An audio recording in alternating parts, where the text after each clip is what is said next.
Bom, aí, muito bem, gravando. Ahora, Então vamos lá.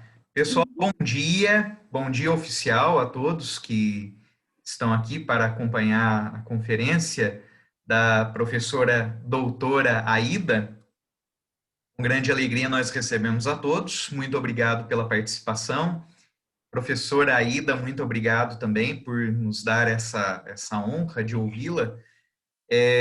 A professora doutora Aida Elizabeth Blanco Estupiñán é doutora em Letras, Estudos Literários da Faculdade de Letras da Universidade Federal de Minas Gerais, UFMG, mestra em Literatura e licenciada em Idiomas Modernos, Espanhol e Inglês, pela Universidade Pedagógica e Tecnológica da Colômbia, bolsista do Programa de Alianças para Educação e Capacitação, licenciou-se com a mais alta distinção, Miguel Jiménez Lopes.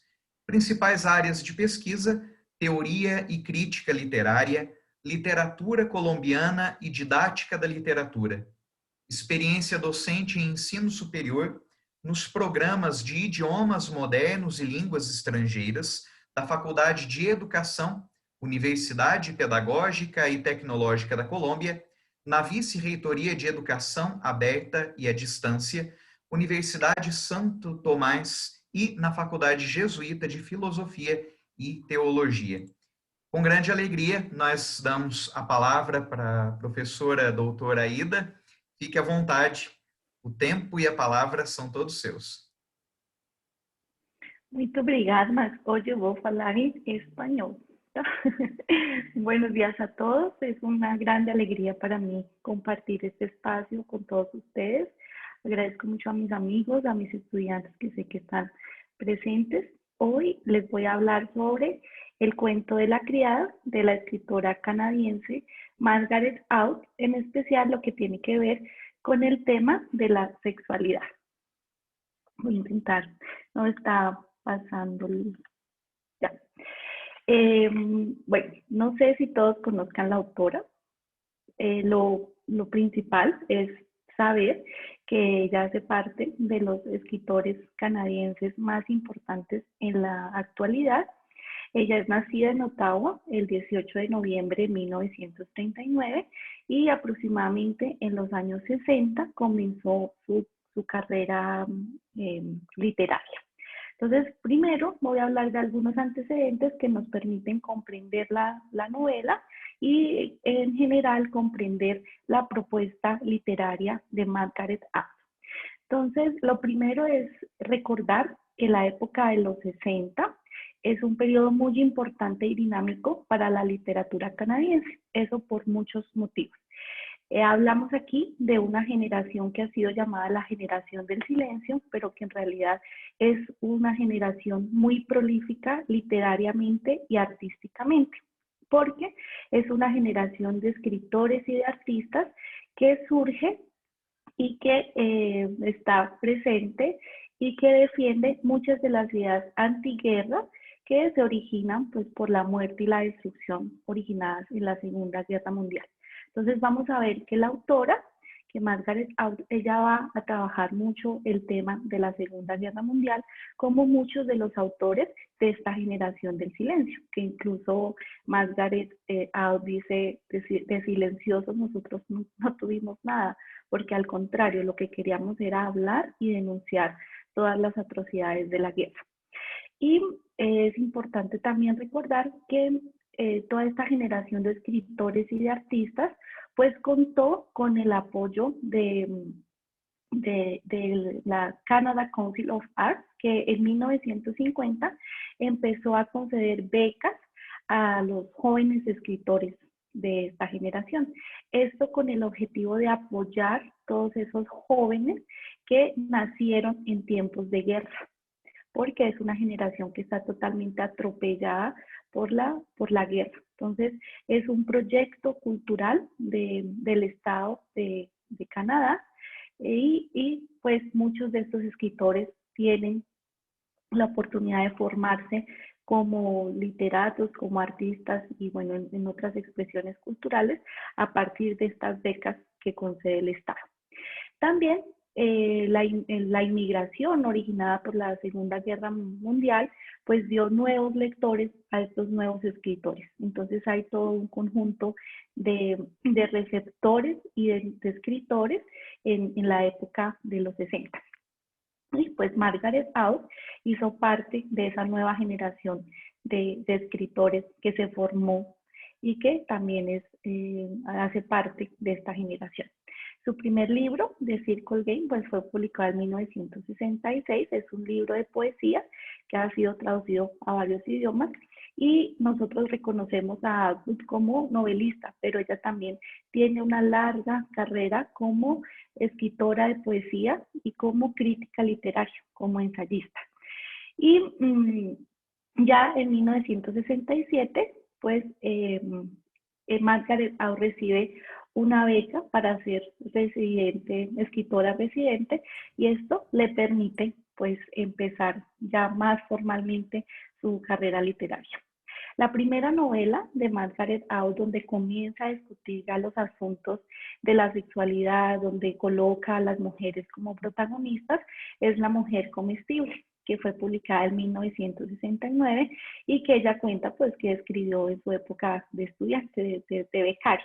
Es una novela que ya plantea esa inquietud de Margaret Atwood por las problemáticas de las mujeres y ya plantea la propuesta de discutir cómo la mujer está dentro de un ambiente cultural que la oprime y cómo ella puede buscar ciertas salidas a esa opresión cultural. Está traducida al portugués, por si les interesa. Pues también conocemos a Margaret Atwood, sobre todo con la novela El asesino ciego, porque fue merecedora de muchos premios. Y es una de las grandes novelas, de lo que yo considero las grandes novelas de Margaret Atwood, y donde nosotros podemos ver una propuesta ya más consolidada en cuanto a la reflexión del papel cultural y social de la mujer y también los deseos de las protagonistas, ¿no? De las mujeres protagonistas. Hace 2 años he publicado Los Testamentos, que es la continuación, o la segunda parte, llamémoslo así, del cuento de la criada, que es la novela de la que vamos a hablar hoy. También tenemos por último El corazón. Bueno, Penélope y las 12 criadas, yo puse solo acá unos ejemplos porque la producción literaria de Margaret Atwood es muy, muy prolífica. Y también tenemos pues otras distopías que nosotros podíamos leer en estos tiempos de pandemia y vamos a ver cierta visión al futuro de Margaret Atwood. ¿Por qué escogí estas para mostrarles? Porque acá las mujeres son de nuevo las protagonistas y porque de alguna manera plantean uno de los personajes que Atwood utiliza como símbolo de rebeldía, como símbolo de libertad ante la opresión cultural a la que han sido sometidas las mujeres. Afortunadamente o desafortunadamente, no sé lo que podamos opinar sobre eso, las novelas de Margaret Atwood en América Latina se conocieron sobre todo por las producciones audiovisuales. Una de las primeras fue Alias Grace, que fue una producción de Netflix. Actualmente se está haciendo la producción de una de las trilogías pandémicas, llamémoslo así, de Margaret Atwood, y eso también le va a dar mucha visibilidad. Y la serie, pues El cuento de la criada. Muchos lectores de Margaret Atwood llegaron a ella y a su obra por la serie televisiva publicada en 2017 y fue la serie la que realmente visibilizó la autora. Aquí les muestro la portada de la novela gráfica, que es uno de los últimos proyectos que se han desarrollado. Y es una novela gráfica preciosa. La propuesta estética de la novela y la propuesta gráfica es muy, muy, muy linda, es espectacular. Pues es una invitación también para que la lean, ¿no? Ya en otro lenguaje, porque pues hay ya muchas propuestas de la publicación del cuento de la criada. Y esta es la serie, este es uno de los primeros capítulos de la serie. Yo les quise mostrar esta imagen porque tenemos a la propia Margaret Out actuando en la serie. Entonces, en este capítulo, ella hace el papel de una de las tías, una de las, digamos, de las mujeres que podamos en un principio interpretar como malvadas o ayudantes del régimen, pero es muy interesante verla ya actuando y haciendo parte de la producción de la serie. Entonces, muchos de los lectores de Adult pues son seguidores asiduos de la serie porque ella misma participó en la producción. Incluso está participando en la producción de la 4ª temporada que iba a ser lanzada en abril, pero que por el problema de la pandemia pues tuvo que ser aplazada. Pero ella todo el tiempo está trabajando en la producción y postproducción de la serie. Entonces esto es muy interesante y el papel que hace en este primer capítulo es muy, muy impactante. Y pues no solo la serie ha sido pues como una de las difusoras de la obra de Adult, sino también una película que se hizo en 1990 que en su momento no tuvo mucha difusión y que ha sido rescatada con este nuevo auge del cuento de la criada. Es una película que ha sido considerada de culto a pesar de muchas críticas, pero que muestra literalmente la novela. Al igual que sucedió con la publicación del libro en 1985, esta película del 90, no fueron muy discutidas, no tuvieron así como mucho impacto, pues por muchas razones. ¿Sí? Bueno, ya en el 2017 vamos a ver ese auge lector. Para entender la novela es importante que nosotros miremos el contexto histórico que estaba viviendo, de la que estaba siendo testigo Margaret Out cuando estaba escribiendo el cuento de la criada. Uno de los principios de escritura de Margaret Out en el cuento de la Haya es tomar todas de las situaciones históricas reales para ficcionalizarlas. Entonces ella dice que no hay ningún hecho en la novela que no tenga un referente real, ¿sí? de realidad.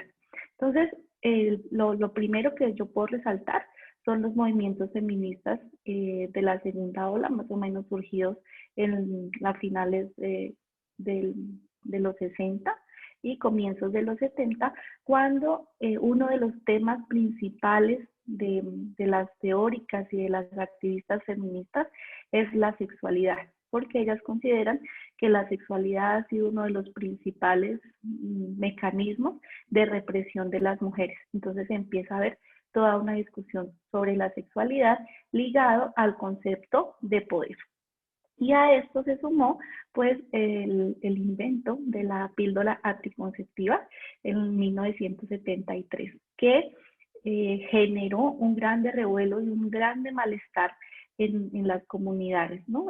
Y pues que dio poder a las mujeres para poder controlar su cuerpo, para decidir sobre la maternidad y que generó un movimiento, no solo uno, sino también varios movimientos antifeministas de tipo religioso y político. Y eso es lo que nosotros de alguna manera vamos a poder observar o analizar en la novela. Entonces, a la par que surgen los movimientos feministas, surgen los movimientos antifeministas.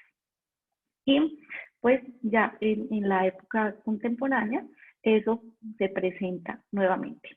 Estos movimientos antifeministas lo que buscaban, lo que creían que tenían que hacer era recuperar toda la moralidad y los valores de la familia tradicional, es decir, el papel de la mujer como madre, como esposa y como ama de casa. Y en los Estados Unidos, y por ende influenciados también, Canadá se ve influenciada, apareció lo que conocemos como el Club BTS, que es Praise the Lord.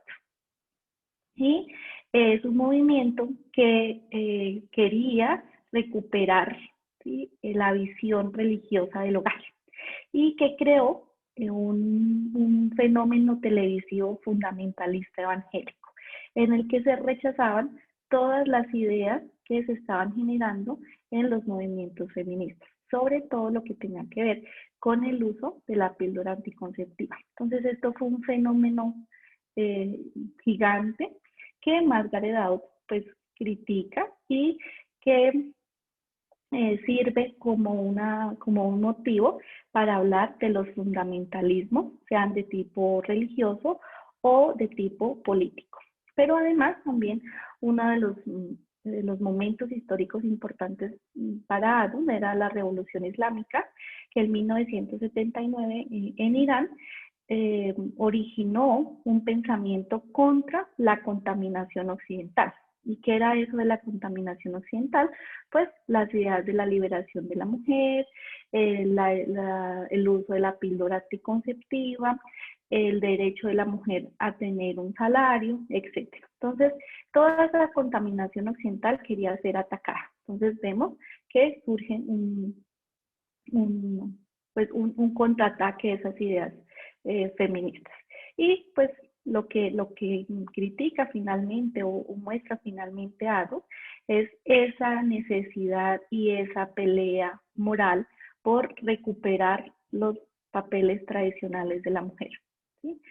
Que era pues madre, esposa y ama de casa. Entonces la mujer estaba de alguna forma saliéndose de control, teniendo ideas propias y había que regresarla a la casa, ¿sí? No perder el control de ella. Pues esto también fundamentado en la Biblia. Y pues en este panorama surge el tema de la sexualidad, que como ya lo indiqué, es un tema que está ligado al tema del poder. Entonces la sexualidad aparece como un tema fundamental del feminismo, sobre todo por el hecho de que las mujeres tienen la capacidad biológica de generar vida, de ser madres, y a partir de ese principio, pues ha sido dominada culturalmente o oprimida culturalmente. Entonces ya sabemos que el movimiento feminismo de la segunda ola ve la sexualidad como un mecanismo total de control y de represión. En cuanto a la mujer se le es negado el placer y se le ve solo como un objeto que genera vida. Y las feministas empiezan a hablar sobre la necesidad de generar una libertad sexual y de reconocer a la mujer como un cuerpo de placer, como mujeres en cuanto a objetos de placer propio. Es decir, que tienen un cuerpo que puede sentir placer y que eso les puede generar una libertad sexual y cultural. Y esto aunado al hecho de que pueden decidir si ser madres o no, si casarse o no, si trabajar o no, o sea, tomar decisiones propias y ya no ser dueñas objetos y estar limitadas por un dueño, ¿sí? Que sería el esposo y el padre. Y entra una discusión sobre el factor biológico o reproductivo de la mujer en cuanto a la sexualidad, el cuerpo de la mujer como capacitado para generar vida, o la sexualidad como un constructo social, la maternidad también como una idea construida social y culturalmente, y los papeles tradicionales de la mujer, pues dados culturalmente. ¿Y esto por qué? Pues las mujeres han tenido menos libertad sexual y las feministas, nosotros, cuando nos liberamos sexualmente, somos consideradas de putas, de casquivanas, que no cuidamos nuestros hijos o que no queremos ser madres. Y esto pues genera un tabú que está relacionado pues con ese mecanismo de control y de represión. Y eso va a estar reflejado en la novela. Entonces, ¿qué narra la novela? La novela narra un lugar distópico donde las mujeres carecen de sus derechos básicos, donde han perdido todos los derechos alcanzados. La libertad sexual no existe, la libertad económica no existe, y a esta nueva sociedad, esta sociedad que ha recuperado los papeles de la mujer y la posición de la mujer y el poder de los hombres, se basa en una cita bíblica del Génesis, que es la número 30. que dice, viendo Raquel que no daba hijos a Jacob, tuvo envidia de su hermana y decía a Jacob, dame hijos, y si no, me muero. Y Jacob se enojó contra Raquel y dijo, ¿soy yo acaso Dios que te impidió el fruto de tu vientre? Y ella dijo, he aquí mi sierva, Bilha, llégate a ella y da a luz sobre mis rodillas y yo también tendré hijos de ella. Así le dio a Bilha su sierva por mujer y Jacob se llegó a ella. Entonces, toda la República de Gilead, como se llama el país ficcional del cuento de la Haya, se basa en esta cita bíblica y en otras citas bíblicas y hay directamente, con el uso de estas citas bíblicas, una crítica a los fundamentalismos. En este caso, los fundamentalismos religiosos que nunca permiten el diálogo, sino que siempre quieren imponer una visión religiosa, una visión de mundo y una visión, en este caso, del lugar de la mujer en la sociedad. En la República de Gilead, los que tienen el poder son los hombres. Ellos son los que manejan y incluso los que se denominan los hijos de Jacob. Entonces serían los hombres los que crean una nueva sociedad, como si estuviesen creando las nuevas 12 tribus de Israel. Entonces hay toda una recreación de estas citas bíblicas. Y en la novela encontramos arquetipos, ¿sí? Y personajes que representan arquetipos en cuanto a la mujer. Yo puse la carátula del libro en portugués porque es la única carátula que ha cambiado y que, digamos, se ha renovado para hacer referencia a esos nuevos, a esos símbolos que aparecen nuevamente en la novela. Entonces, aparece el Haya, que es el personaje principal, aparece con vestida de rojo en referencia al pecado. En este caso, haría referencia a María Magdalena. El color rojo como el color de la sensualidad, del pecado, y la visión de la mujer como tentadora de los hombres. Pero también el vestido de la Haya hace referencia a el hábito de las monjas. Entonces hay un conjunto de símbolos dentro de este personaje. Y pues en la carátula vemos la serpiente, ¿sí? Que es el diablo, que engaña a la mujer y es la mujer la que pues cae en la tentación, y ustedes ya saben ustedes. Pero también aparece una referencia a la Virgen María, que son dos imágenes que nosotros hemos visto como arquetipos de la mujer. Entonces, en un extremo está María Magdalena como la pecadora o prostituta y del otro está la Virgen María como la pura. Son representadas por las esposas y son ellas las que se visten de azul en referencia a la Virgen María. Entonces, encontramos ese contraste, estos dos arquetipos. También va a aparecer la mujer fatal, ¿sí? No directamente, pero sí esa figura de la mujer que logra todos sus objetivos a través de la sexualidad, que engaña al hombre. Entonces, también podemos encontrar ese arquetipo. Y hay otro arquetipo femenino que aparece intertextualmente, que es el arquetipo de la bruja. La novela está dedicada a Mary Webster, que fue una mujer acusada de brujería que no murió colgada, entonces ella fue medio colgada porque por algún incidente en el momento que la colgaron no apretaron muy bien la soga y ella sobrevivió. Atwood dice que su tía y su abuela hacían referencia a Mary Webster como una pariente de ella. Este caso de Mary Webster se dio antes de los conocidos casos de Salem, ¿no? Y digamos que todo el caso de Mary Webster estuvo relacionado con ideas fundamentalistas evangélicas.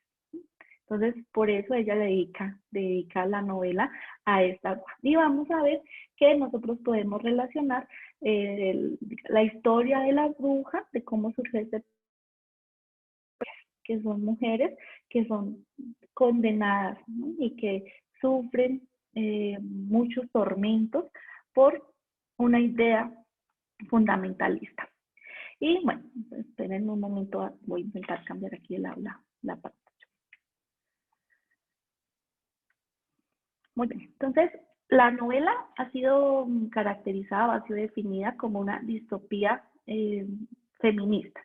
Y pues, digamos, en esta conferencia yo lo voy a enfocar todo hacia el tema de la sexualidad, porque nosotros podemos abordar la novela desde muchísimos ángulos. Entonces, la distopía feminista sobre todo tiene las mujeres como protagonistas. Y las protagonistas de esta distopía pues están en un contexto totalmente opresivo en el que carecen de todos los derechos mínimos. En la novela, específicamente, la sexualidad aparece como una forma de violencia y de opresión de las mujeres. Todas las mujeres, todas las personajes mujeres que aparecen dentro de la novela sirven a los hombres, ya sea los servicios sexuales, ya sea la mujer que tiene que dar a luz un hijo, ya sean las esposas, que son esa figura que siempre lo están cuidando de alguna forma, ya sean las martas, que son las señoras del servicio. Entonces, todas las mujeres cumplen un papel social en Gilead al cuidado de los hombres, al servicio de los hombres. Aparece muy claramente la violación y como en todo régimen totalitarista y fundamentalista, utiliza eufemismos. Entonces, a la violación se le va a llamar la ceremonia, ¿no? Y muchas de las escenas de la novela van a ser llamadas con estos eufemismos, ¿no? Entonces no le llamamos a una masacre, no le llamamos masacre, sino le damos otro nombre. En este caso a la violación le damos el nombre de ceremonia y la justificamos religiosamente.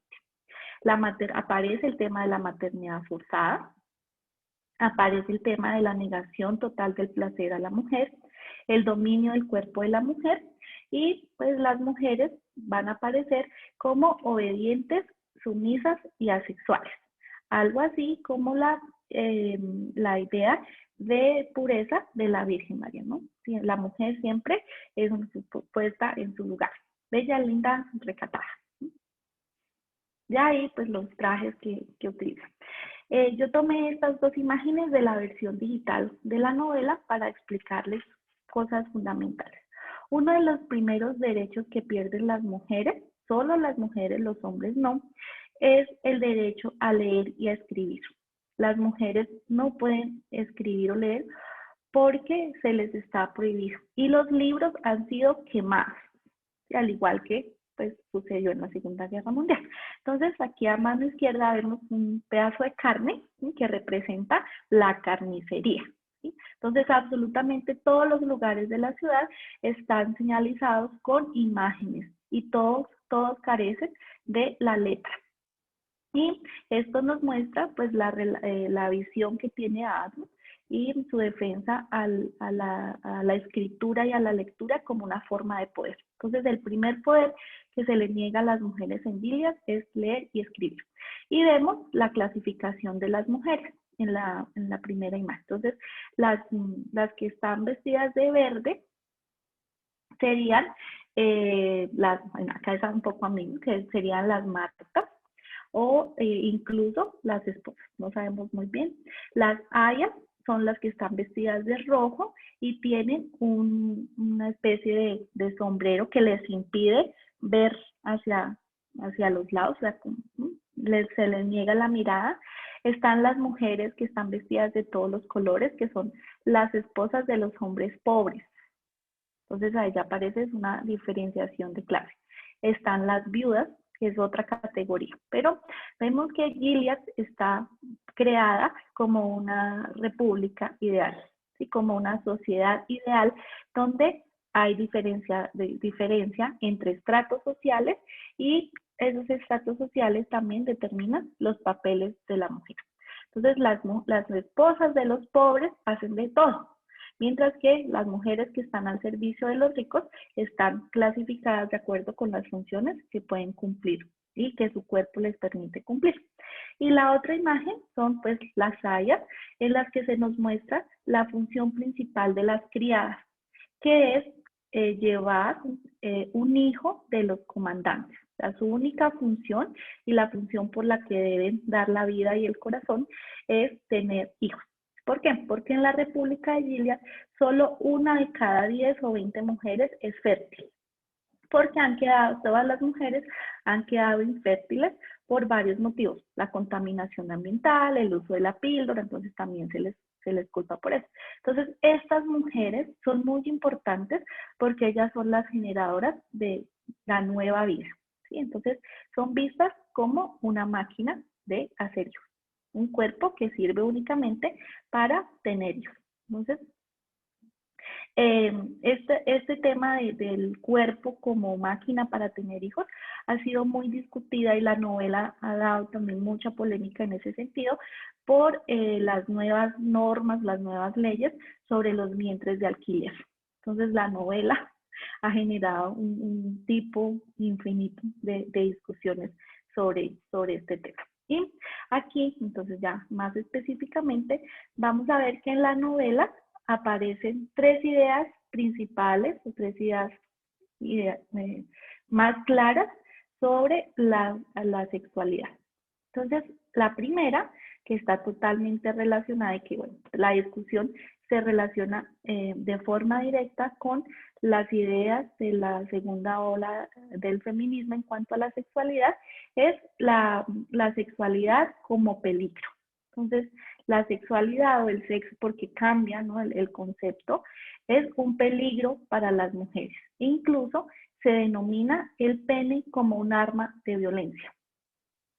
Porque las mujeres son violadas o cuando tienen relaciones sexuales con un hombre no alcanzan el placer. Entonces, también se considera la sexualidad como un arma de guerra. Entonces, aquí nosotros podemos hacer referencia a momentos de violencia extrema donde todas las mujeres son violadas, por ejemplo, por los militares, ¿sí? Entonces, eso se hace, hay una referencia directa histórica a esto en la novela. En el caso específico de la protagonista y de las criadas o ayas, es la violación. Entonces, hay un hombre con poder, con dinero, que cada mes, en la época de su ovulación, las viola. ¿Sí? Y pues, si logra quedar embarazadas, pues su hijo les va a ser arrebatado, porque por norma en esta república el hijo pertenece tanto al comandante como a la esposa del comandante y nunca a la haya. O sea, la mujer, además de que es violada, pierde el derecho de la patria potestad de su hijo. La siguiente es la sexualidad como una vía de la reproducción, es decir, totalmente carente de placer. ¿Sí? Y es una visión pues, religiosa de la sexualidad que determina que el sexo solo debe ser visto como la forma de traer hijos al mundo y no como una forma, digamos, de explorar el placer. Y finalmente, pues encontramos la visión de la sexualidad como placer o como libertad. Y esto está relacionado con los conceptos de rebeldía de las mujeres, de la búsqueda de libertad de las mujeres y de la decisión sobre el propio cuerpo. Entonces, estos tres conceptos aparecen tanto en la teoría feminista de la segunda ola como en la novela. Entonces, vemos que hay una discusión directa que hace la autora sobre estos conceptos. Entonces, ahora vamos a los personajes en los que nosotros podemos identificar. Hay muchos más, pero voy a mostrarles estos personajes que están directamente relacionados con esas tres ideas de la sexualidad. Entonces, las primeras, pues, son las criadas, que son las mujeres que son violadas para tener hijos. Y ellas, digamos, aceptan esta violación e incluso a ellas les preguntan, ¿no? ¿Usted quiere ser criada? Y pues es ser criada, ¿sí? Ser violada cada mes, tener un hijo, ser reproductora o morir, o ser condenada a ser enviada a las colonias, que eso es trabajo forzado. Entonces, esto hace una referencia directa a personajes que en tiempo de guerra pues tienen que tomar elecciones muy difíciles para sobrevivir. Entonces, las criadas eligen porque no tienen otra elección, así parezca que la tienen. Y pues, ¿cuál es la característica de estas mujeres? Que son fértiles y que en una vida anterior a Gilead o en un pasado no tan lejano a Gilead, ellas ya tuvieron hijos.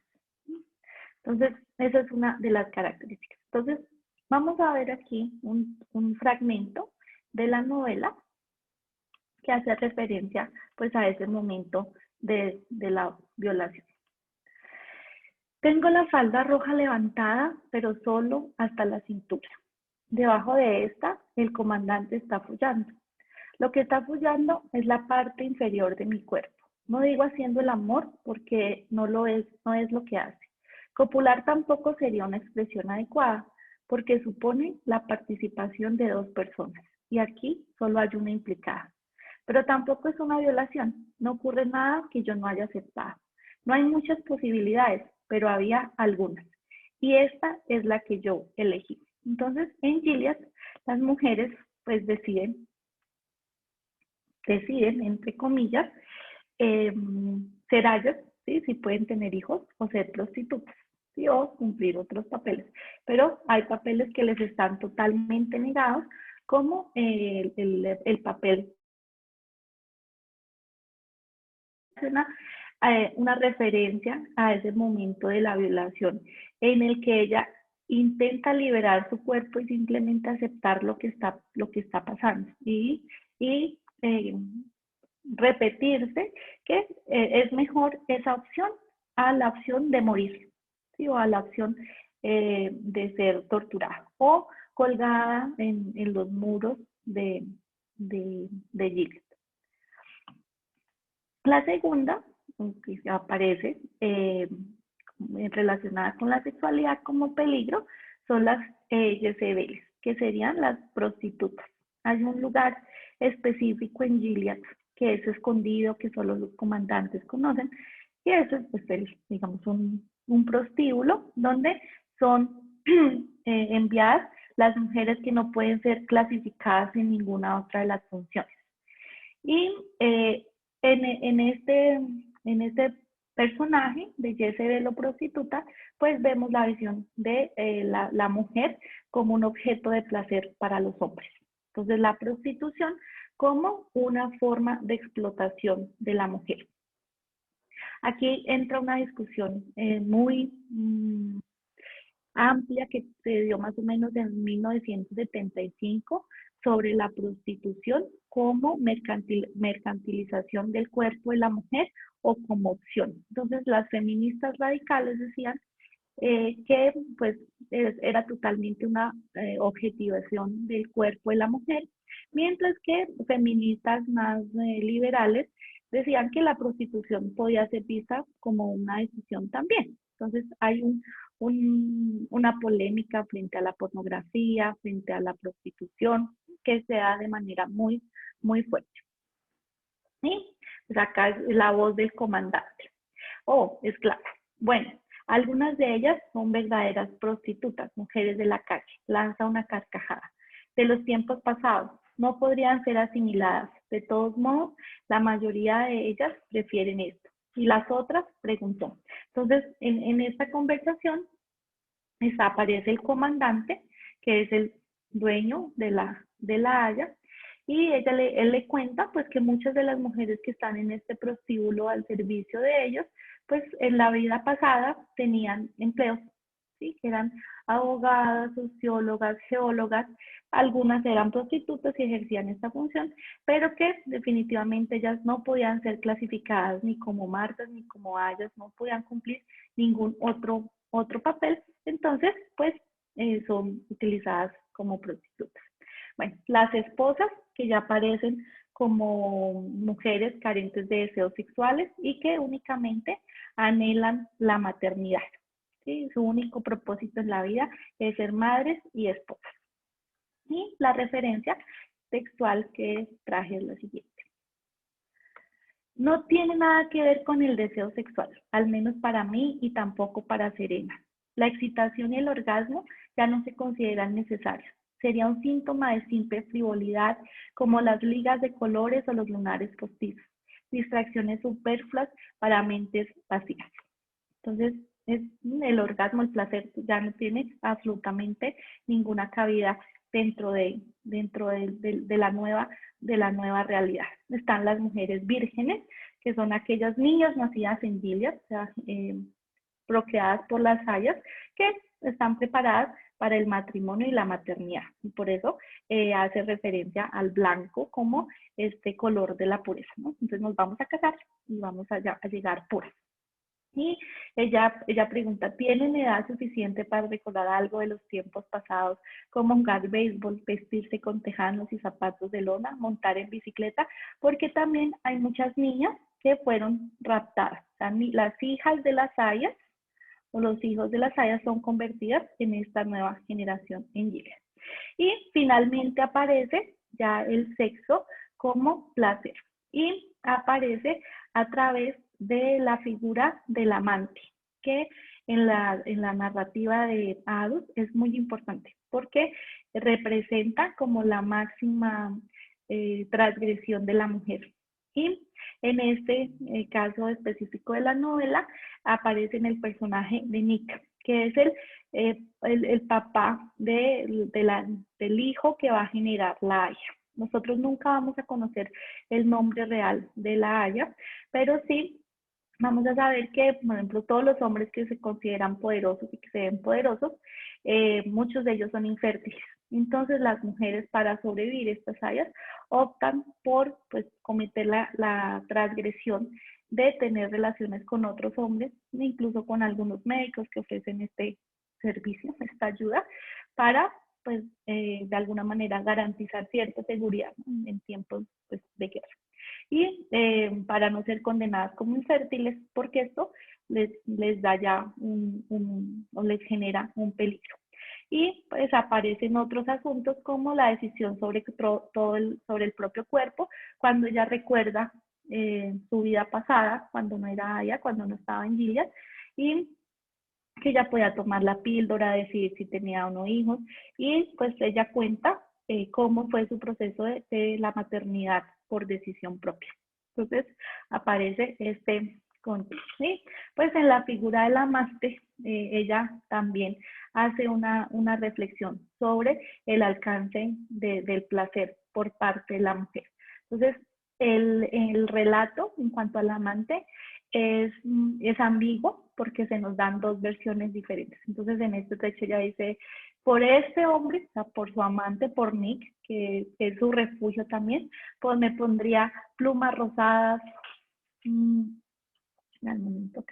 plumas rosadas, estrellas de color púrpura, si él lo quisiera, o cualquier otra cosa, incluso el rabo de un conejo, pero él no me exige esas cosas, hacemos el amor. Ella hace ya una diferencia, ¿sí?, entre hacer el amor, tener sexo por sexo, y es en la figura del amante que finalmente en la novela es quien la ayuda, al parecer, a huir, a liberarse.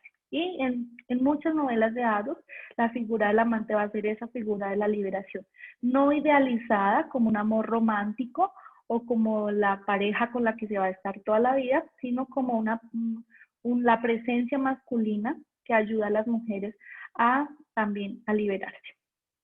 Y pues la protagonista nos muestra cómo ella, en el único momento en el que se siente a salvo, es cuando se encuentra con Nick, ¿sí?, arriesgando. Ya para concluir, por medio de la voz y los recuerdos de la protagonista, Adus discute las múltiples visiones sobre la sexualidad, tanto como peligro como placer, y plantea la forma de decisiones personales sobre el cuerpo, en un tiempo y en un espacio en los cuales el cuerpo de la mujer es visto todavía como propiedad de los hombres. Esta referencia yo la tomo de algunas discusiones actuales de Margaret Atwood, en la que el haya o el vestido de la haya ha sido tomado como símbolo eh, para contradecir o para rebelarse contra nuevas normas que quieren de nuevo controlar ciertos derechos que la mujer ya había alcanzado en cuanto a la decisión de tener o no hijos y al manejo y a las decisiones sobre su cuerpo. Muy bien, era eso. Muchísimas gracias. Muito bem, muito obrigado, Aida. Muito bom ouvi-la. Nós deixamos agora o espaço aberto para quem quiser fazer alguma pergunta ou caso tenha alguma consideração também, não é? Fiquem à vontade para apresentar. Vocês podem tanto colocar no chat, como também utilizar o microfone para fazer a pergunta.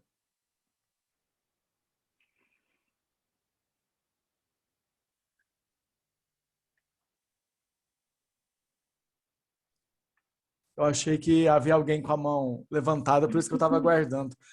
Aida, parabéns, eu não tenho dúvida, não. Eu gostei da sua fala, achei legal, assim, tá muito organizado o raciocínio, né? A maneira como você expõe para a gente essa história, que, assim, eu ainda não pude me sentar para ler, né? Eu tenho ouvido falar, trabalhando um pouquinho com literatura canadense, eu dei uma bicadinha na Atwood, né? Assim, sei que você pode até me corrigir se eu estiver errado, mas pelo que eu sei, né? Assim, ela é a maior escritora canadense hoje, né? É a mais importante do É, país, né? é. Então eu não estou falando, não estou vendendo peixe errado, não. E eu não pude ainda ler essa obra, né? Mas acho que você já deu uma ideia muito bacana, assim, uma visão profunda, né, ao mesmo tempo didática, né, do que a gente encontra lá e de que temas ainda permanecem abertos, né? São questões que ela começa a discutir, né, nas décadas passadas, né? Mas a gente vê que ainda tem muita coisa para ser posta nos eixos, né? Então Y la, eu não tenho dúvida, não. Gostei muito, achei muito legal e saber que assim eu tenho acompanhado um pouquinho, né, desse trabalho e dessa ideia sua. Agora que eu estou vendo um resultado, né, um pouco mais assim do que você está fazendo, né? Mas é bem legal, né? Bacana. lembra que a gente começou a falar da literatura canadense faz tipo 5 anos? Já Sim, ainda não, as pessoas não falavam tanto dados, né? Foi não, a série porque foi com a realmente, série, foi uma série. Né? E, e outra coisa foi a eleição do Trump nos Estados Unidos e as novas leis sobre aborto, que deram sim, muita visibilidade ao romance. Então, ela falou que, ela fala, né, que quando o romance foi publicado no Canadá, pensavam, será que a gente vai viver isso? E ele falou, eu acho que a gente já está vivendo isso e não está sabendo. que eu narrei no romance. Ah, é bem legal. Eu fiquei mais curioso ainda, mas está na minha listinha do caderno verde, como eu brinco com os alunos. Tem um caderno verde das Ai, indicações, né? Porque o tempo tá não apertado, preocupa mas não, que a gente ai, não tem também muito tempo. Ah, mas mas eu esqueci bacana. de contar para vocês. Esse livro, para quem não lê literatura ou tem interesse tipo, na série, né? Tem esse livro aqui de uma editorial que publica só análises sobre as séries mais importantes da televisão. Então, esse é sobre Gilead, sobre o conto da Aya. Mas também tem aqui sobre Walking Dead, Jogo de Tronos e Game esses of outros. Thrones. Então, é Ô, muito interessante. Aida, não sei se você falou, passou despercebido, eu não ouvi. Na capa da Roku aí que você mostrou para nós, o que que ela Uhum. está segurando? Eu não distingui. Uma cruz em chamas. Ah, tá. Eu fiquei olhando assim, falei, o que será que é isso? Ah, uma É cruz. uma cruz em chamas. Eu não falei muito porque eu gosto dessa capa porque é uma capa de um artista brasileiro e Uhum. ele usa muitos símbolos importantes Ah, que fez fazem referência uma aos releitura, trechos do assim. livro. Então, Capturou. a serpente, a árvore da vida, tem um passarinho e o que ela tem na mão é uma cruz em chamas. Ah, era a cruz que eu estava tentando entender o que era, eu não vi daqui. Hum. Ah, legal. É isso, tá? Mas essa é outra história, porque essa capa, nossa, essas capas do romance tem muita coisa para analisar. Sobre todas as versões brasileiras, porque a versões em espanhol usa a mesma capa que eu sou usada desde a Uhum. primeira publicação, mas também tem na parede, um muro. que, que aparece na capa, não sei se não, acho que não tem aqui, que faz um pouco de referência ao Muro de Berlim, porque quando a Adus estava escrevendo o conto da Aya, ela estava em Berlim. Então ela vivenciou todo esse assunto de você está um dia, né, no seu, na sua cidade, e no outro dia você já não pode visitar a sua família, né, porque tem um muro aí que apareceu. Então, essa capa também é bem interessante. Ah, legal. Obrigada. Não, eu não Mais tenho alguma? dúvida. Não tá falando. Mas alguém gostaria de fazer alguma pergunta ou alguma colocação? Acho que tem alguma coisa no chat, não? Tô vendo que tem bate-papo. Não, a Não? lista aqui Não. precisa. Ah, a Eu. lista. Tá, desculpa. Sim, Joana. Joana. Vou lá assinar. Hola, buen día. Oi.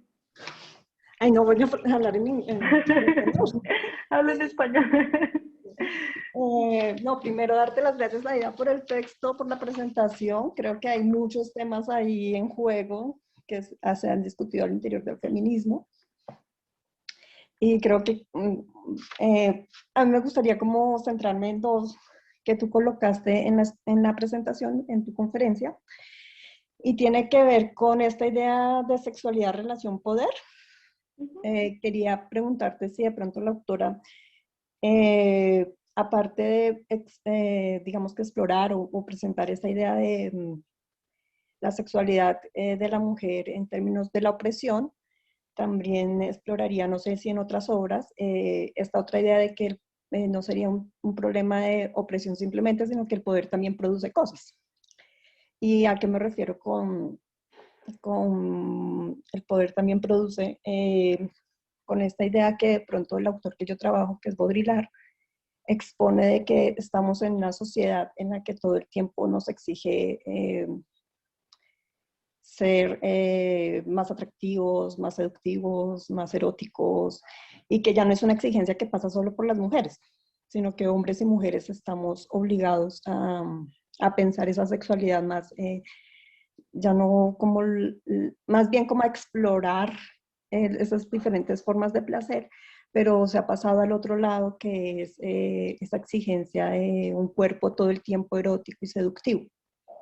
Entonces, no sé si la autora como que explora esa otra vía de pensar esa relación sexualidad-poder. Y la otra consideración o pregunta tenía que ver con esta idea de las mujeres solas, como que en el cuento estaban las mujeres al servicio de los hombres. Y entendería yo, por lo que presentaste, no sé si esté equivocada, que esa idea de mujeres al servicio de los hombres tiene que ver sobre todo con las mujeres en esas actividades del cuidado. El cuidado del hogar, el cuidado de, como esas actividades de cuidado que socialmente son desvalorizadas. Hoy tenemos lo de la pandemia, por lo menos el cuidado que tienen que hacer los enfermeros y enfermeras para salvar vidas, pero que no son actividades, digamos, en términos económicos no son productivas. Bueno, digamos que no son rentables, porque de todas maneras, dice, algunas feministas discuten de que si no estuvieran esas actividades del cuidado, pues tampoco tendríamos el otro campo muy bien fortalecido, que es el de rendir económicamente.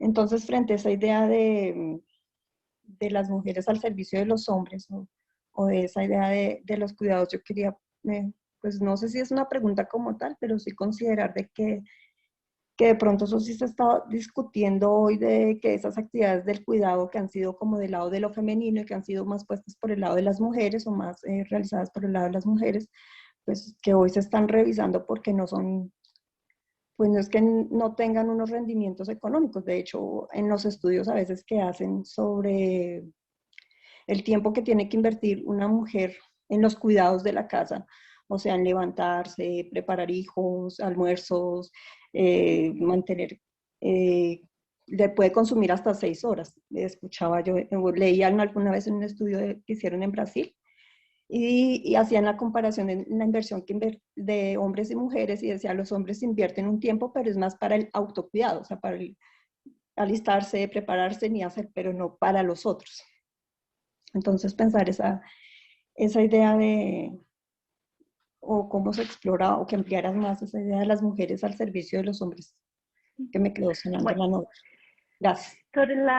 a ti, sobre la primera relación con el poder, todo el tiempo, o sea, no solo en esta novela, el cuento de la criada, sino en todas, se hace esa relación poder-sexualidad. Sí, ella está todo el tiempo hablando del poder, y el poder es otro de los grandes temas que aparece en la narrativa de Margaret Atwood. En esta novela específicamente nosotros podemos hablar de poder dentro de la clasificación social, dentro de la clasificación que se da económicamente, ¿no? Entre las personas que viven en Gilead. Y el poder también que se les es dado a las mujeres. Entonces hay unos personajes que son las tías y son las únicas mujeres que pueden leer y escribir, y son las mujeres que, eh, que dan como la instrucción a las matas, a las ayas, a las esposas. O sea, ellas son como el símbolo de la sabiduría, ¿sí? Y ellas tienen ese poder. Realmente en la novela nosotros vamos a discutir ya el asunto del poder en otros términos. Entonces, el asunto del poder en cuanto al testimonio, es decir, tener una voz, que lo hace la protagonista tiene una voz, es un poder que no se le puede quitar.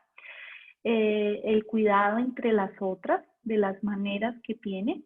Entonces hay un episodio en el que una de ellas es muy maltratada, si es golpeada, castigada, y lo único que pueden hacer las mujeres es darle azúcar. Entonces son es como esos pequeños actos de poder, ¿no? Robarse el azúcar para darse. El poder de mantener el nombre, porque todas las mujeres mantienen el nombre de los comandantes. Entonces, como esa referencia al de, a María de, ¿sí? Entonces en la novela es Osfred, ¿sí? De Fred o de otro. Y ellas entre grupo mantienen sus nombres. Entonces hay como esa visión de Adu, ¿sí? Del poder como presión, pero aparecen otros como el poder como cuidado, como autocuidado también, y el poder como la búsqueda de la libertad, que los personajes femeninos todo el tiempo están buscando. Entonces sí hay una reflexión en cuanto al poder, ¿no? Digamos, las formas de poder que nosotros podríamos alcanzar en tiempos de fundamentalismos, en tiempos de guerra. Y hay una referencia directa al concepto del poder en la Segunda Guerra Mundial. Entonces, ella dice, en tiempos de guerra, o sea, nosotros decimos, en tiempos de guerra yo creo que yo sería un héroe. Entonces yo me rebelaría, pero pues no sabemos. Entonces ella hace referencia a muchos personajes que, que estando al servicio del régimen, ¿sí? Intentaron salvar vidas, salvaron vidas. Entonces funciona como de la manera de los pequeños poderes que podemos utilizar. Porque hay una referencia al esclavo, ¿no? Al amo y al esclavo, que todo el tiempo está ahí.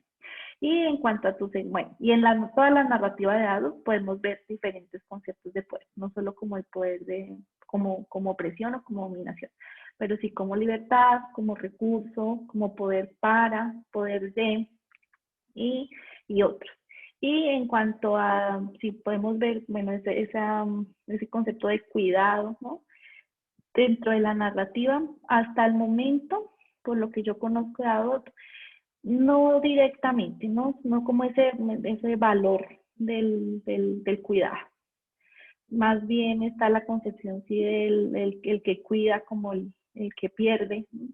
El que está todo el tiempo a merced del otro y cuidando del otro. Entonces no hay una, yo diría que hasta el momento lo que yo conozco, lo que he leído, no hay una referencia a esa concepción de cuidado como una concepción importante también socialmente y culturalmente. Las mujeres al servicio de los hombres, sí, como dominadoras, porque ellas tenían sus trabajos y lo pierden. Y entonces, bueno, la reflexión es larga, pero por ahora no identificado. Después podemos explorar más sobre el tema. Hay una pregunta en el chat. O Bruno está com a mão levantada, eu Ujú, acho que ele tem uma pergunta, sí. Aida. Ajá. E depois do Bruno. Richard Ajá. lá no chat. Bruno? Ok. Buen día, gracias. Bueno, en primer lugar, felicidades. Muy interesante toda. Eh, Sin parar de reflexiones, todavía pensando en cómo, más allá de las diferencias, por supuesto, hoy en día hay algunas cosas que siguen vigentes, ¿no? En la opresión de las mujeres. Y yo me preguntaba acerca de, tal vez, el rol de los demás hombres, si únicamente en la novela es acerca eh, de la opresión hacia las mujeres, de los comandantes y demás, si únicamente cumplían esa función eh, o si, no sé, eh, hacían otras cosas, eh, pero también oprimiendo a las mujeres, o se podía escapar de eso. Eso, gracias. Gracias, Bruno. Bueno, en general, todos los papeles masculinos, o sea, los hombres, en la novela, están al servicio del régimen, ¿sí? Al servicio de esta sociedad fundamentalista, teocrática. Los personajes están clasificados de acuerdo también con sus funciones. Entonces vamos a tener los ojos, que son los que vigilan, ¿sí? Los comandantes, que son los jefes, los militares, que son los que mantienen el orden, los que mantienen también digamos, la moral, ¿sí? Los que están trabajando para que se cumplan las normas morales. Entonces, en general, los hombres en la novela aparecen sí como esos dominadores y personajes violentos, ¿sí? Que lo que hacen es controlar a las mujeres. Pero pues aparece el personaje de Nick, como lo expliqué, que él es uno de él es el chofer, ¿no? Él es el chofer del comandante, pero él sabe todo, o sea, tiene mucha información. La novela es ambigua en ese sentido, o sea, no sabemos realmente si él es el que libera, el que ayuda a liberar o no a la Haya, porque sí se genera un movimiento que se llama Mayday. Mayday es un señal de auxilio, es una señal de auxilio, un SOS, y pues en ese movimiento también hay hombres, ¿sí? Solo que no tenemos mucha información sobre eso. Ya esa información de cómo los hombres ayudan a la liberación de las mujeres y a que ellas pues alcancen de nuevo su libertad, la vamos a tener que ver en los testamentos, ¿no? Que ya vemos cómo realmente los hombres trabajan en conjunto con las mujeres para la recuperación de sus derechos. Pero en el cuento de la Haya, poco, solo ese personaje.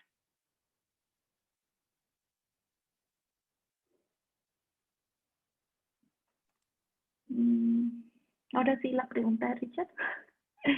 ¿Diría usted que un país puntualmente se ve reflejado en el tema de la opresión? Bueno, realmente, pues, por lo que yo he escuchado más Garedado, pues la referencia directa que hace Gilead es Estados Unidos, pero puede ser cualquier país.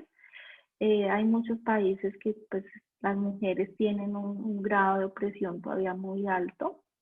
Eh, Hay países donde incluso las mujeres que sufren abortos espontáneos son trasladadas a las cárceles como asesinas, ¿sí? Como mujeres que han cometido un crimen, aunque el aborto haya sido pues no voluntario.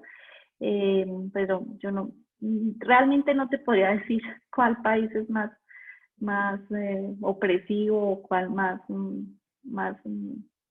eh, digamos, avanzado en cuanto a estos derechos, porque tendríamos que analizar cada una de las políticas, cada una de las nuevas leyes, ¿no?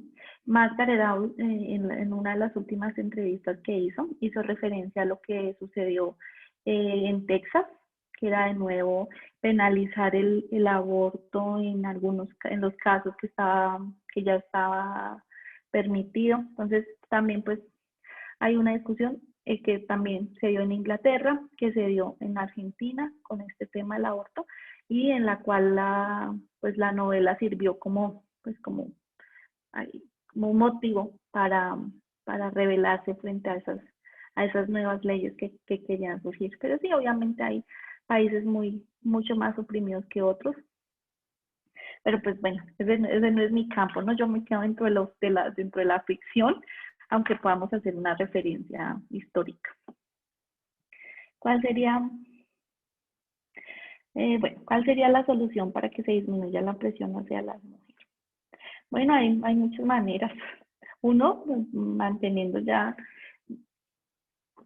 digamos que ese también es un tema político, de que pues no es mi campo, yo no, pero sobre todo mantener o generar una equidad en cuanto a salario, en cuanto a cuidado también, porque como nos decía Joana, las mujeres invierten muchísimo más tiempo en los cuidados de la casa, en los cuidados de los hijos.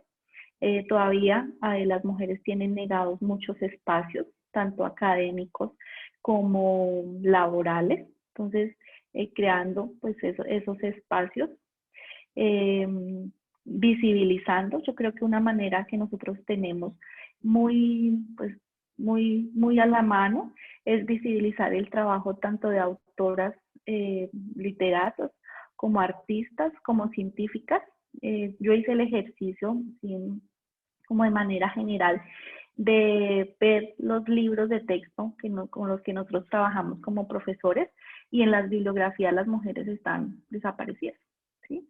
En nuestros programas de filosofía, de literatura, de arte específicos, no aparecen las mujeres, ¿sí? Yo les puedo contar una anécdota que puede parecer tonta, pero fue lo que viví. Estaba buscando información sobre pedagogía y sobre los autores más importantes del desarrollo del pensamiento pedagógico, y no aparecían las mujeres. O sea, y las mujeres hicieron un aporte gigantesco al desarrollo de la pedagogía. Las mujeres fueron las maestras, las primeras maestras. Y yo, ¿cómo así? Entonces, claro, uno empieza a ir más allá a buscar dónde están las mujeres, y eso ya genera un cambio, porque bueno, nosotros como profesores podemos generar ese cambio también, porque es algo que está totalmente incrustado dentro de nuestra cultura. Y no es el ánimo de, es que los hombres no hacen nada, ¿no? Sí, los hombres hacen mucho, y los hombres están también bajo la lupa en muchos sentidos, ¿no? Pero pues sí hay espacios en los que las mujeres hemos tenido muy limitado el espacio, en el ámbito académico. Por ejercicio, háganlo, ¿sí? Miren los programas de algunas licenciaturas en filosofía, en literatura. Hasta ahora las mujeres están apareciendo. O sea, yo hacía la pregunta, bueno, ustedes ven historia de la filosofía. Las universidades, ¿no? Ustedes ven historia de la filosofía. ¿Cuál filósofa están trabajando? ¿Sí? En historia de la filosofía, o sea, las primeras filósofas, las hay, ¿sí? Que no aparecen, que sus ideas fueron robadas. En el mundo del arte también. Cambiar perspectivas como, puede parecer increíble, pero nosotros hablamos todavía del boom de la literatura latinoamericana, ¿sí? Y aparece Cortázar, García Márquez. ¿Dónde están las mujeres? Entonces, esa es siempre como la pregunta que nosotros podemos hacernos desde nuestro trabajo. ¿Dónde están las mujeres? ¿Sí? Siempre que vayamos a hacer la actividad. Yo les conté una anécdota hace poco, que bueno, yo aprendo toda punta de anécdotas, ¿no? Que un profesor, y Joana es testigo de eso, porque ella fue la culpable de esa, de salud. Un profesor de literatura colombiana en Brasil dando una charla, ¿no? Y él dio toda la charla sobre la literatura colombiana. Y yo emocionada porque me gustaban los autores. Y mi amiga hace la pregunta, profesor, ¿y las autoras colombianas? ¿Sí? O sea, en ese tipo de prácticas nosotros pues estamos contribuyendo también a esa opresión y a esa invisibilización. Entonces, pues el primero. Una de mis primeras, de mis primeras tareas, leer más autoras, leer más escritoras, porque mi biblioteca estaba llena de solo escritores hombres. Entonces, pues uno también contribuye a esa invisibilización, muchas veces sin darse cuenta, ni siquiera uno es consciente de eso porque ya está tan naturalizado que pues no lo vemos. Eso es lo que yo te podría decir. Entonces, pues hay muchas soluciones, ¿no? Ya hay campos que desde nosotros se nos salen de las manos, como la creación de leyes, ¿no? Pues que sí tenemos mecanismos para contribuir. Pero pues bueno, yo en mi mundo es lo ficcional, la literatura y el análisis a partir de ahí.